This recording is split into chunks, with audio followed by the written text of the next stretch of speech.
Study IQ IAS, अब तैयारी हुई अफोर्डेबल।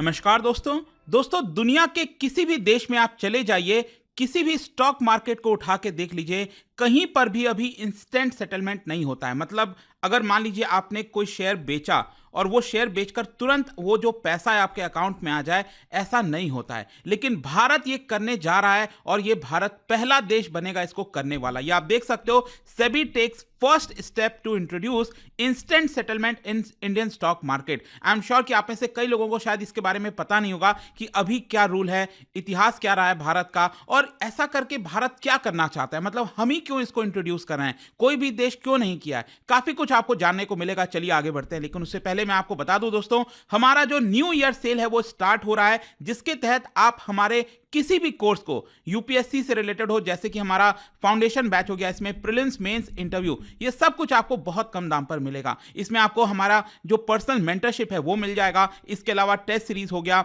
लाइव क्लासेस, सब कुछ मिलेगा। आपको सिंपली हमारे वेबसाइट ऐप पर जाना है या फिर कमेंट सेक्शन में लिंक है और वहां पर जाइए, यूज करिए कोड अंकित लाइव ताकि आपको मैक्सिमम डिस्काउंट मिल जाए। और इसके अलावा जैसे कि आप देख सकते हो, प्रीलिम्स का बैच हो गया, इसके साथ साथ यहां पर CSIR IB कोई भी लेना हो, you just have to use this code.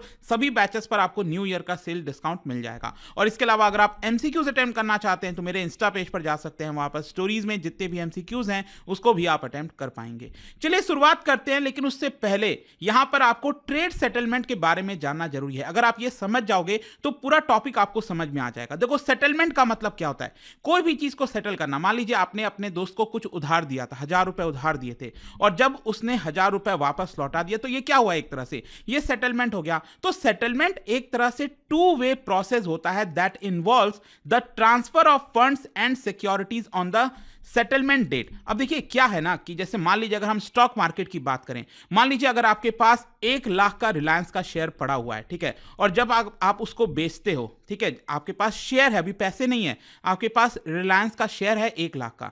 तो जब आपने ये रिलायंस का शेयर बेचा तो आपके पास ये 1 लाख रुपए आने चाहिए। लेकिन क्या वो 1 लाख तुरंत आ जाएंगे? मान लीजिए आज मंडे है, आज आपने मंडे को ये शेयर बेच दिया 1 लाख का, तो क्या आज मंडे को ही आपके अकाउंट में पैसा आ जाएगा और आप उससे कुछ खरीद पाओगे? ऐसा नहीं है। यहां पर क्या होता है कि इसमें थोड़ा सा टाइम गैप होता है। मतलब कि जब आपने बेचा तब जो खरीद रहा है उसके पास गया, वहां से उसका जो पैसा है वो डेबिट हुआ, तो करते करते इसमें थोड़ा सा टाइम लग जाता है। तो ये जो लैग है उसी को हम कहते हैं यहां पर settlement, trade settlement stock market के अंदर। अभी प्रेजेंट में अगर आप देखोगे तो ट्रेड सेटलमेंट है T+1। अब T+1 का मतलब क्या है? देखो बहुत सिंपल है। इसका मतलब ये हुआ, T का मतलब होता है ट्रांजैक्शन डेट, ठीक है, और +1 का मतलब होता है एक एक्स्ट्रा दिन। मतलब कि मान लीजिए अगर आपने मंडे को 1 लाख का शेयर बेचा रिलायंस का, ठीक है, तो मंडे को आपने बेचा, उस दिन उसको ट्रांजैक्शन डेट कहेंगे। +1 मतलब अगले दिन आपका सेटलमेंट होगा। मतलब ये 1 लाख रुपए आप अपने अकाउंट में अगले दिन ले सकते हैं। अब देखो यहां पर एक और चीज है, कई लोग कंफ्यूज हो सकते हैं, क्योंकि क्या होता है जब आप स्टॉक मार्केट में ट्रेड करते हैं तो जैसे मान लीजिए आपका डीमैट अकाउंट होता है, ठीक है, जैसे आपका बैंक अकाउंट हुआ, तो आप मान लीजिए क्या करते हैं कि पहले अगर आप अपना शेयर बेचोगे तो वो पैसा आपके पास कहां पर आएगा? डीमैट अकाउंट में आएगा। फिर डीमैट अकाउंट से आप अपने बैंक में ट्रांसफर कर सकते हैं। तो क्या होता है कि जब आप शेयर बेचते हो तो वैसे तो आपके डीमैट अकाउंट में जो प्लेयर है वो दिखा, जैसे कि आपको पता है ना, जीरोधा हो गया, इस तरह के ब्रोकर्स होते हैं जो आपको ये फैसिलिटी प्रोवाइड करते हैं। तो ऑल्दो यहां पर आपके अकाउंट में दिखा देते हैं कि आपके पास 1 लाख रुपए आएंगे क्योंकि वो कल सेटलमेंट होगा, लेकिन अगर आप उसको ट्रांसफर करना चाहो अपने बैंक में तो वो तुरंत नहीं हो पाता है। वो आपको अगले दिन ही मौका मिलता है और अगले दिन ही ये ट्रांसफर हो पाता है। और कई बार तो क्या होता है, ट्रांसफर होते होते फिर परसों हो जाता है, मतलब 1-2 दिन लग जाते हैं। तो इसीलिए अभी अगर आप देखेंगे तो भारत में जो T+1 का साइकिल है वो इसी साल जनवरी से लागू हुआ था फुल फ्लेज में, और मैं आपको इसके बारे में बताऊंगा। लेकिन इसके साथ साथ मैं आपको यह भी बता दूं, जब भारत ने इस साल T+1 सेटलमेंट साइकिल इंट्रोड्यूस किया था तो भारत दूसरा देश बना था, क्योंकि अभी तक सिर्फ चाइना ही ऐसा देश था जहां पर T+1 का सेटलमेंट साइकिल चलता है। लेकिन कोई भी देश ऐसा नहीं है जो कि T+0 वाला, मतलब तुरंत इमीडिएट बेसिस पर सेटलमेंट हो जाए, कोई भी ऐसा देश नहीं है। तो यहां पर अब हुआ क्या, हम देख लेते हैं। यहां पर बेसिकली सेबी ने अपना कंसल्टेशन पेपर रिलीज किया है और उसके अंदर यह बताया है कि हम T+0 मतलब सेम डे जो सेटलमेंट होता है, जिसको इंस्टेंट सेटलमेंट आप कह सकते हो, उसकी तरफ हमें आगे बढ़ना चाहिए। मतलब ये एक तरह का ऑप्शन दिया जाएगा इन्वेस्टर्स को। और ऑब्वियस सी बात है, जब आपको ऑप्शन मिलेगा कि आप उसी समय सेटलमेंट कर लो, तो आप जरूर करना चाहोगे। यहां पर जो एग्जिस्टिंग T+1 सेटलमेंट है वो भी चलता रहेगा, लेकिन जिन लोगों को ये वाला सेटलमेंट साइकिल चाहिए, तुरंत यहां पर पैसे चाहिए अपने अकाउंट में, वो भी कर सकेंगे। अब देखो, इसका थोड़ा सा मैं आपको इतिहास भी बता देता हूं। देखो क्या होता है ना, जो सेबी है, securities exchange board of India, जिनकी जिम्मेदारी है इन्वेस्टर्स को प्रोटेक्ट करना और मार्केट के अंदर लगातार नए नए रिफॉर्म्स लाना, टेक्नोलॉजी लाना, ताकि वो तेजी से बढ़ता रहे और मार्केट में पार्टिसिपेशन ज्यादा हो। तो इसी को ध्यान में रखते हुए क्या हुआ था, 2002 के पहले अगर आप देखोगे, 2002 के पहले, तो उस समय जो सेटलमेंट साइकिल होता था, पता है कितना टाइम लगता था? एक एक हफ्ते से ज्यादा लग जाते थे। T+5 सोच के देखिए, ट्रांजैक्शन जो डेट हुआ वो प्लस 5 दिन और, तो मतलब एक एक हफ्ता लग जाता था पूरा सेटलमेंट होने में। अगर आप अपना शेयर बेचते तो एक हफ्ते के बाद आपके पास पैसा आता था। फिर ये बदलाव हुआ 2002 में और इसको T+3 किया गया।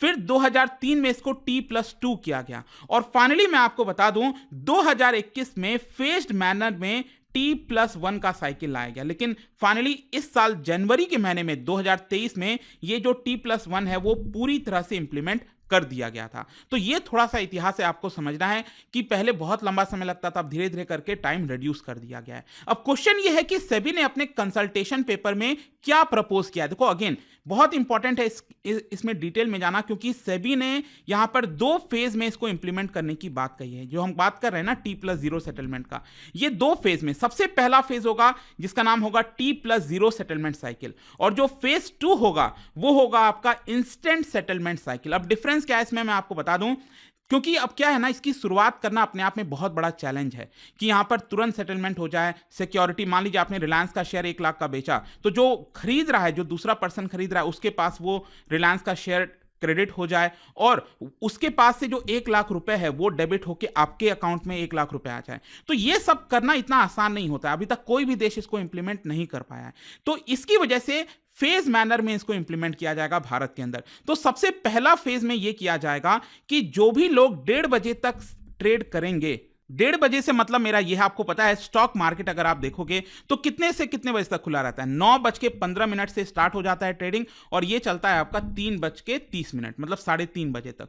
तो पहले फेज में यह बोला जा रहा है कि अगर आप कोई भी ट्रेड करते हो 1:30 बजे तक में, ठीक है, तो उस समय आपका उसी दिन 4:30 बजे तक ट्रेड सेटलमेंट हो जाएगा। ठीक है, ये पहला फेज होगा। फिर फेज 2 में क्या होगा कि इमीडिएट बेसिस पर, चाहे आप 2:30 बजे करो, 3:30 बजे तक करो, जब तक मार्केट खुला है तब तक अगर आप यहां पर कोई भी ट्रेड करते हो तो इमीडिएट बेसिस पर आपका ट्रेड सेटलमेंट होगा और जब चाहे आप अपना पैसा, जब आप शेयर बेचोगे तो जो पैसा आपके अकाउंट में आएगा, डीमैट अकाउंट में, आप जब चाहे उसको अपने अकाउंट में, बैंक अकाउंट में ट्रांसफर कर सकते हैं। तो ये आपका सेकेंड फेज हो गया। ठीक है, तो ये आपको समझना है। अब इसमें एक और चीज है, अब शुरुआती दौर में सेबी का ये कहना है कि हम जो लिस्टेड कंपनी है उसके टॉप 500 शेयर से शुरुआत कर सकते हैं। टॉप 500 कहने का मतलब ये, जैसे कि आपको पता है ना, हम नेशनल स्टॉक एक्सचेंज की बात करते हैं तो उसमें निफ्टी आता है। निफ्टी में क्या होता है, टॉप 50 कंपनीज होती हैं, राइट, टॉप 50 कंपनीज आपको देखने को मिलती हैं निफ्टी में। उसी तरह से सेंसेक्स में क्या होता है, टॉप 30 कंपनीज होती हैं। तो इसी तरह से बताया जा रहा है कि स्टॉक मार्केट में जो टॉप 500 कंपनीज हैं उससे शुरुआत कर सकते हैं और उसके बाद धीरे धीरे पूरे स्टॉक मार्केट में इसको इंप्लीमेंट कर दिया जाएगा। जैसे T+1 वाला मैंने आपको बताया था ना, 2021 में आ गया था, लेकिन वो सभी पर लागू नहीं हुआ था। वो तो अब जाकर जनवरी 2023 में T+1 वाला साइकिल सभी चीज पर, पूरे स्टॉक मार्केट में इंप्लीमेंट किया जा चुका है। और इसके साथ साथ जो सेबी है उन्होंने अपने कंसल्टेशन पेपर में यह भी कहा है कि जो जितने भी एक्सचेंजेस हैं उनको आपस में कोऑर्डिनेट करना पड़ेगा। देखो कहने का मतलब क्या होता है, जैसे मान लो अगर आप रिलायंस का शेयर लेना चाहते हो या फिर देखो कोई भी ले लो, आप अडानी की बात करिए, SBI का हो गया, BPCL हो गया, कोई भी शेयर की अगर आप बात करिए, टाटा का हो गया, तो यहां पर क्या होता है, ज्यादातर आप देखोगे जो बड़ी कंपनीज होती हैं वो आपको नेशनल स्टॉक एक्सचेंज पर भी मिलेंगी और बॉम्बे स्टॉक एक्सचेंज पर भी मिलेंगी। ये दोनों स्टॉक एक्सचेंज अलग अलग हैं, ध्यान में रखिएगा। तो मान लो अगर NSE पॉलिसी कहती है कि हम ये स्टार्टिंग के 200 कंपनीज के लिए इंस्टेंट सेटलमेंट लाना चाहते हैं, तो उसी प्रकार से बीएसई को भी कोऑर्डिनेट करना पड़ेगा और वही 200 कंपनीज को इंस्टेंट सेटलमेंट प्रोवाइड करना पड़ेगा। तो इस तरह से जो एक्सचेंज है उनको आपस में कोऑर्डिनेट करना पड़ेगा, तभी ये पॉसिबल है इसको इंप्लीमेंट करना। अब क्वेश्चन यहां पर यह है कि आखिरकार सेबी ये क्यों कर रहा है। देखो, ऐसा नहीं है कि अगर वेस्टर्न कंट्रीज ने नहीं किया, अगर यूरोपियन कंट्रीज ने नहीं किया, अगर चाइना नहीं कर पा रहा है, तो इसका मतलब ये थोड़ी है कि भारत को नहीं करना चाहिए। हम तेजी से आगे बढ़ना है। जैसे यूपीआई है, अगर आपने देखा यूपीआई कितना आगे बढ़ चुका है। आप सोच के देखिए, अगर आप वेस्टर्न कंट्रीज यूरोप में कहीं पर भी जाएंगे, अभी भी पेमेंट को लेकर बहुत सारी इश्यूज देखने को मिलते हैं, लेकिन आज के डेट में भारत में जो है यूपीआई आने से एक बहुत बड़ा रेवोल्यूशन आया है। तो क्यों नहीं वो रेवोल्यूशन हम स्टॉक मार्केट में भी ला सकते हैं। और यहां पर जो सेबी है उन्होंने यही कहा है कि पिछले कुछ वर्षों में जो पार्टिसिपेशन है इन्वेस्टर्स का वो बहुत बड़ा है। चाहे आप वॉल्यूम की बात करिए, वैल्यू की बात करिए, हर एक चीज में यहां पर पार्टिसिपेशन लगातार बढ़ा है। और इसी की वजह से सेबी की भी जिम्मेदारी होती है कि अगर इन्वेस्टर्स अपना पैसा लगा रहे हैं तो उनका जो सेटलमेंट है वो इमीडिएट बेसिस पर हो, सेफर हो, एफिशिएंट हो। यहां पर हमें उनको क्यों डिले करना है, ऐसा सेबी का कहना है। और उन सेबी ने यहां पर एग्जांपल भी दिया, जैसे यूपीआई हो गया, यूनिफाइड पेमेंट इंटरफेस, वो जब इंस्टेंट पेमेंट सेटलमेंट हो जाता है तो वही चीज स्टॉक मार्केट में भी करना चाहिए। आज के डेट में reliability, low cost, high speed of transaction, ये इंपॉर्टेंट फीचर्स होते हैं किसी भी इन्वेस्टर्स को अट्रैक्ट करने के लिए। ठीक है, तो अगर ऐसा पॉसिबल होगा तो और ज्यादा जो इन्वेस्टर्स हैं भारत में, जो लोग हैं, वो और ज्यादा निवेश करेंगे स्टॉक मार्केट में और इससे और ज्यादा फायदा होगा। ठीक है, तो इसकी वजह से इसको इंप्लीमेंट करना चाहिए और ये सभी का मानना है। और इससे फायदा क्या होगा, देखो अल्टीमेटली क्या है ना